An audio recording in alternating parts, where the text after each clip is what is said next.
ದಲ್ಲಿ 15ನೇ ಹಣಕಾಸು ಮತ್ತು SFC ಸ್ವಚ್ಛ ಭಾರತ ಇವೆಲ್ಲದರ ಅಡಿಯಲ್ಲಿ ಬಂದಿರತಕ್ಕಂಥ 4,10,00,000 ರೂಪಾಯಿಗಳನ್ನು ಸುಮಾರು 19 ವಾರ್ಡ್ಗಳಲ್ಲಿ ವಿವಿಧ ಕಾಮಗಾರಿಗಳನ್ನು ಇವತ್ತು ತಗೊಂಡಿದ್ದಾರೆ. ಅದು ರಸ್ತೆ ಇರ್ಬೋದು, ಚರಂಡಿ ಇರ್ಬೋದು, ಸ್ವಚ್ಛತೆ ಬಗ್ಗೆ ಇರ್ತಕ್ಕಂಥ ಅನೇಕ ಕಾಮಗಾರಿಗಳನ್ನು ತಗೊಂಡಿದ್ದಾರೆ.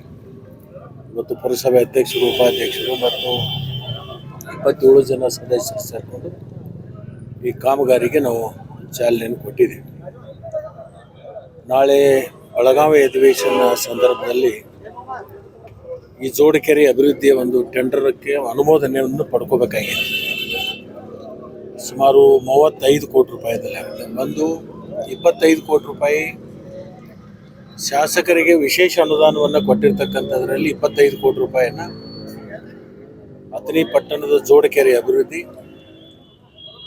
ಮತ್ತು ಅಮೃತ ಯೋಜನೆಯಲ್ಲಿ ಸುಮಾರು 10 ಕೋಟಿ ರೂಪಾಯಿಗಳನ್ನು ಒಂದು ನಾಲಾ ಅದನ್ನು ಅಭಿವೃದ್ಧಿಪಡಿಸುವಂಥದ್ದು ಮತ್ತು ಜೋಡಕೆರೆ ಅಭಿವೃದ್ಧಿ ಮತ್ತು ನವೀಕರಣ ಮಾಡ್ತಕ್ಕಂಥದ್ದಕ್ಕೆ ಅದು ಕರ್ನಾಟಕ ಕೆರೆ ಪ್ರಾಧಿಕಾರ ಅಭಿವೃದ್ಧಿ ಮಂಡಳಿ ಅಂತ ಒಂದಿದೆ. ಅದರದ್ದು ಒಪ್ಪಿಗೆ ಬೇಕಾಗಿತ್ತು. ಅದು ನಿನ್ನೆಲ್ಲ ಮಣ್ಣಿನ ದಿವಸ ಅದಕ್ಕೆ ಒಪ್ಪಿಗೆಯನ್ನು ಕೊಟ್ಟಿದ್ದಾರೆ. ಅದಕ್ಕೆ ಸಚಿವ ಸಂಪುಟದಲ್ಲಿ ಅದಕ್ಕೆ ಆಡಳಿತಾತ್ಮಕ ಒಂದು ಅನುಮೋದನೆ ಬೇಕಾಗುತ್ತೆ. ಅಧಿಕಾರಿಗಳು ನಾಳೆ ಬೆಳಗಾವಿಯಲ್ಲಿ ನಡೀತಕ್ಕಂಥ ಸಚಿವ ಸಂಪುಟದಲ್ಲಿ ಅದನ್ನು ಮಂಡನೆ ಮಾಡಿಕೊಂಡು ಅಭಿವೃದ್ಧಿ ಮಾಡಿ ಟೆಂಡರ್ ಪ್ರಕ್ರಿಯೆಯನ್ನು ಪೂರ್ಣ ಮಾಡ್ತೀವಿ. ಅದಾದ ಮೇಲೆ ಕಾಮಗಾರಿಗೆ ಚಾಲನೆಯನ್ನು ಕೊಡ್ತೀವಿ. ಇದು 35 ಕೋಟಿ ರೂಪಾಯಿದು. ಮತ್ತು ಕುಡಿ ನೀರಿನ ಯೋಜನೆ ಈಗಾಗಲೇ ಪ್ರಗತಿಯಲ್ಲಿ ನಡೆದಿದೆ. ಸಿಟಿಯಲ್ಲಿ ಏನು ಡಿಸ್ಟ್ರಿಬ್ಯೂಷನ್ ಲೈನ್ಗಳಿದೆ, ಆ ಕಾರ್ಯಗಳು ಪ್ರಾರಂಭ ಆಗಿದ್ದಾವೆ. ರೈಸಿಂಗ್ ಮೇನು ಕೂಡ ಕೆಲವೊಂದು ಎಲ್ಲೆಲ್ಲಿ ನಮ್ಮ ಜಮೀನು ಖಾಲಿ ಸಿಗ್ತದೆ, ಅನೇಕ ಕಡೆ ಕಬ್ಬು ಇರೋದರಿಂದ ಕಬ್ಬು ಕಟಾವಾದಂಥ ಸ್ಥಳಗಳನ್ನು ಗುರುತಿಸಿ ಅಲ್ಲಿ ರೈಸಿಂಗ್ ಮೇನ್ ಪೈಪ್ಗಳನ್ನು ನಾವು ಹಾಕ್ತಾ ಇದ್ದೇವೆ.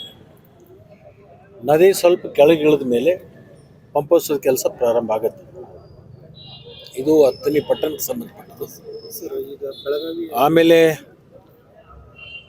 ಇನ್ನು ಉಳಿದಿರ್ತಕ್ಕಂಥ ಒಂದು ಕೆರೆ ತುಂಬು ಯೋಜನೆ, ಏನು ಸುಮಾರು 9 ಕೆರೆಗಳು ತುಂಬತಕ್ಕಂಥ ಯೋಜನೆಗೆ ಸಣ್ಣ ನೀರಾವರಿ ಇಲಾಖೆಯಿಂದ 148 ಕೋಟಿ ರೂಪಾಯಿ ಅನುದಾನವನ್ನು ಪಡ್ಕೊಂಡು ಕಾಮಗಾರಿ ಒಂದು ಅಂತಿಮ ಹಂತಕ್ಕೆ ಬಂದಿದೆ. ಅದಕ್ಕೆ ಜನವರಿ ತಿಂಗಳಲ್ಲಿ ಅದರದ್ದು ಉದ್ಘಾಟನೆ ಮಾಡಿ 9 ಕೆರೆಗಳಿಗೆ ಈ ವರ್ಷಕ್ಕೇ ನೀರು ತುಂಬುವಂಥ ಕೆಲಸವನ್ನು ನಾವು ಜನವರಿ ತಿಂಗಳಲ್ಲಿ ಮಾಡಬೇಕು ಅಂತಕ್ಕಂಥದ್ದನ್ನು ಸಂಕಲ್ಪವನ್ನು ಇಟ್ಕೊಂಡಿದ್ದೀವಿ. ಬೆಳಗಾವಿ ಅಧಿವೇಶನದಲ್ಲಿ ಉತ್ತರ ಕರ್ನಾಟಕಕ್ಕೆ ವಿಶೇಷ ಅನುದಾನದ ಬಗ್ಗೆ ನಾನು ಈಗಾಗಲೇ ಸರ್ಕಾರದ ಗಮನವನ್ನು ಸೆಳೆದಿದ್ದೀನಿ. ಹೈದರಾಬಾದ್ ಕರ್ನಾಟಕ ಅಂತ ಏನದು ಈಗ ಇವತ್ತಿಗೆ ಕಲ್ಯಾಣ ಕರ್ನಾಟಕ ಅಂತ ಆಗಿದೆ. ಅದು ಹಿಂದುಳಿದಿರ್ತಕ್ಕಂಥ ಪ್ರದೇಶ ಅಂತಕ್ಕಂಥದ್ದನ್ನು ಅಭಿವೃದ್ಧಿಪಡಿಸಿ ಸಮಾನಾಂತರ ಅಭಿವೃದ್ಧಿಗೆ ತರಬೇಕು ಅಂತ ಹೇಳಿ ಸರ್ಕಾರ ಚಿಂತನೆಯನ್ನು ಮಾಡಿಕೊಂಡು ಅಲ್ಲೊಂದು ಅಭಿವೃದ್ಧಿ ಮಂಡಳಿಯನ್ನು ಭಾಳ ದಿವಸದ ಹಿಂದೆ ಸ್ಥಾಪನೆ ಮಾಡಿದೆ. ಕಲ್ಯಾಣ ಕರ್ನಾಟಕ ಅಭಿವೃದ್ಧಿ ಮಂಡಳಿ ಅಂಥೇಳಿ ಅದಕ್ಕೆ ಒಬ್ಬರು ಶಾಸಕರು ಕೂಡ ಅದಕ್ಕೆ ಅಧ್ಯಕ್ಷರಾಗಿದ್ದಾರೆ. ಅದಕ್ಕೆ ಪ್ರತಿ ವರ್ಷ 3,000, 4,000, 5,000 ಕೋಟಿ ಅನುದಾನವನ್ನು ಕೊಡ್ತಾರೆ. ಅದೇ ಥರನಾಗಿ ಇವತ್ತೇನು ನಮ್ಮ ಕಿತ್ತೂರು ಕರ್ನಾಟಕ ಇದೆ, ಹಳೆ ಮುಂಬೈ ಪ್ರಾಂತ ಅಂತ ಹೇಳಿ ನಾವೇನು ಕರ್ಕೋತೀವಿ, 6 ಜಿಲ್ಲೆಗಳಿಗೆ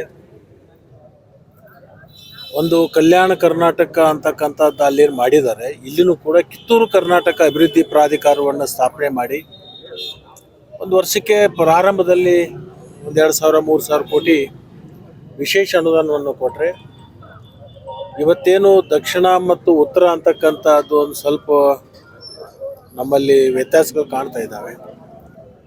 ಈ ವ್ಯತ್ಯಾಸವನ್ನು ಸರಿದೂಗಿಸ್ಲಿಕ್ಕೆ ಇದು ಯೋಗ್ಯವಾಗಿರ್ತಕ್ಕಂಥ ಪ್ರಸ್ತಾವನೆ ಅಂಥೇಳಿ ನಾನು ಭಾವಿಸ್ಕೊಂಡಿದ್ದೀನಿ. ಬರುವ ಅಧಿವೇಶನದಲ್ಲಿ ಇದನ್ನು ಮುಖ್ಯಮಂತ್ರಿಗಳ ಸರ್ಕಾರದ ಗಮನವನ್ನು ಸೆಳೆಯತಕ್ಕಂಥ ಕೆಲಸವನ್ನು ಈ ಭಾಗದ ಏನು ನಾವು ಹಳೆ ಮುಂಬೈ ಪ್ರಾಂತದ ಜಿಲ್ಲೆಗಳೇನಿದ್ದಾವೆ ಈ ಭಾಗದ ಎಲ್ಲ ನಮ್ಮ ಶಾಸಕ ಮಿತ್ರರಿಗೆ ನಾನು ವಿನಂತಿಯನ್ನು ಮಾಡ್ಕೊತೀನಿ.